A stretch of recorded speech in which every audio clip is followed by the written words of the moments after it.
சீமானுடைய கட்சி, இன்னொரு புறம் விஜயுடைய கட்சி. வெளிப்படையாக சொல்லுகிறேன், அதில் ஒன்றும் தயக்கம் இல்லை. அவர்கள் அந்த கும்பலுக்கு துணை போகிறவர்கள் தான். அவர்களே தங்களை அடையாளப்படுத்திக் கொள்கிறார்கள், அவர்களே தங்களை பிரகடனப்படுத்திக் கொள்கிறார்கள். தமிழ் என்று பேசுவதால் இளைஞர்கள் ஏமாந்து விட்டில் பூச்சிகாய் அவர் பின்னாலும் போகிறார்கள்.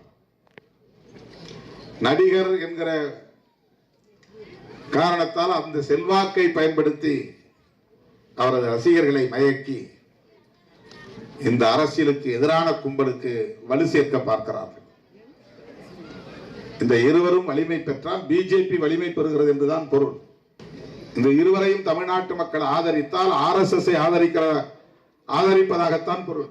தெளிவான ஒரு முடிவுக்கு வந்துதான் இதை நான் சொல்லுகிறேன், உணர்ந்துதான் சொல்லுகிறேன். எனக்கு இருக்கிற 40 ஆண்டு கால அனுபவத்திலிருந்து தான் சொல்லுகிறேன். எல்லா இடங்களிலும் கதவுகளை திறந்து வைத்துக் கொள்ள வேண்டும் என்று நினைக்கிற சராசரி தேர்தல் அரசியல்வாதி அல்ல திருமாவளவன்.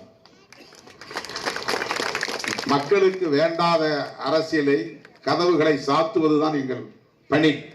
பாமகவோடும் கூட்டணி இல்லை என்று சொன்னவன் தான் திருமாவளவன். அதே நிலைப்பாட்டில் தான் இன்றைக்கு இந்த 2 கட்சிகளையும் நான் அடையாளப்படுத்துகிறேன். இவர்கள் அதே சனாதன அரசியலுக்கு துணை போகிறவர்களாக இன்றைக்கு மாறி நிற்கிறார்கள். களத்தில் தங்களை அடையாளப்படுத்திக் கொள்கிறார்கள். அதிமுக வலிமை பெற்றாலும் அது பாஜக வலிமை பெற்றதாகத்தான் பொருள், அல்லது விஜய் வலிமை பெற்றாலும் அது பாஜகவுக்கு பயன்படும். சீமானுக்கு வாக்களித்தாலும் அது பாஜகவுக்கு தான் பயன்படும். அதுதான் இன்றைக்கு இருக்கிற அரசியல். இதுதான் யதார்த்தமான அரசியல், இதுதான் உண்மையான அரசியல்.